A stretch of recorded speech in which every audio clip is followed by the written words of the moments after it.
Seorang pegawai negeri sipil yang juga pengusaha ditipu sahabat sendiri ratusan juta, diawali persahabatan yang percaya namun ternyata dirinya ditusuk dari belakang. Seorang wanita bernama Apriani 50 tahun bekerja jadi pegawai negeri sipil di Kementerian Umum, tinggal tak jauh dari tempat kerjanya di Palembang. Apriani sendiri tak hanya sebagai seorang PNS, melainkan seorang pengusaha ternama, bahkan dirinya pun punya banyak kos-kosan. Dikenal baik di lingkungannya, para tetangga memuji Apriani yang dikenal ramah dan juga baik. Bahkan tak hanya itu, para penghuni kosan menyebutkan Ibu Apriani selalu berbagi makanan dan pengertian kepada mereka. Saat mereka telat membayar pun dirinya mengerti.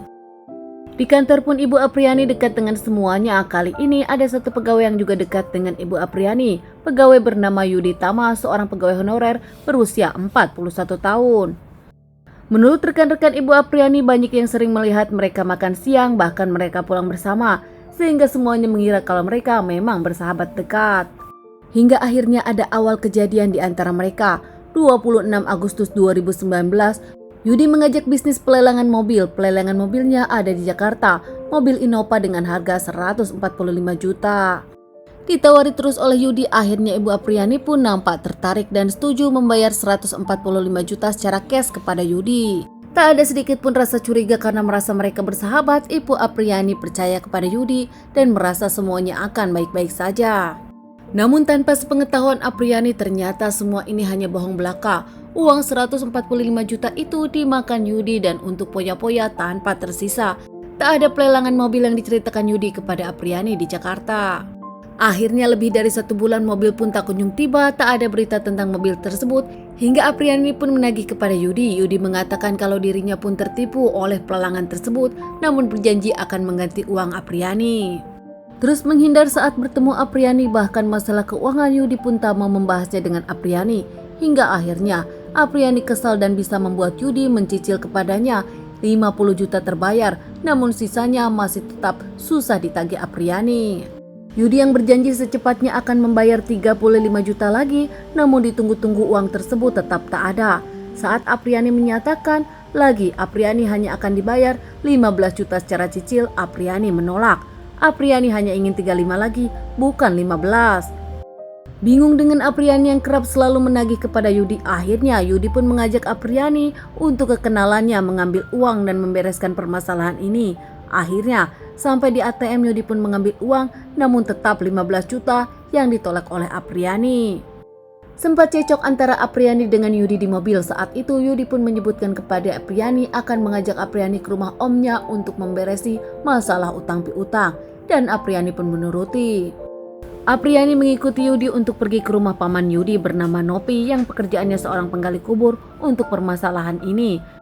Sesampainya di rumah paman Yudi yaitu Nopi, mereka pun akhirnya bicara, namun Apriani tetap berada di mobil.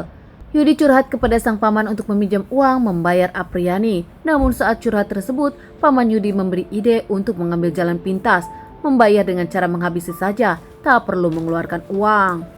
Di awal Yudi menolak ide itu, namun nampaknya seakan tak ada pilihan, Yudi pun menerima ide itu.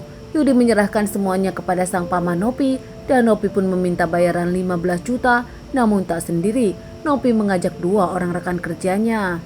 Yudi dengan sang paman Nopi yang membawa 2 orang yaitu Ilyas dan Amir pun masuk ke mobil. Alasan kepada Apriani akan ke ATM mengambil uang. Namun di tengah perjalanan Apriani dibius Yudi dengan tetes mata yang dimasukkan ke sarung tangan hingga Apriani pingsan. Saat pingsan itu Apriani dicekik dengan tali hingga tak bernyawa. Apriani pun disimpan di mobil belakang. Bahkan saat itu setelah Apriani tak bernyawa, mereka jalan-jalan hingga mereka pun sempat ke tempat hiburan malam. Di mobil mereka mencari ide untuk menghilangkan tubuh Apriani selamanya. Akhirnya Nopi pun memberi ide untuk mencor Apriani di tempat sepi dekat pemakaman.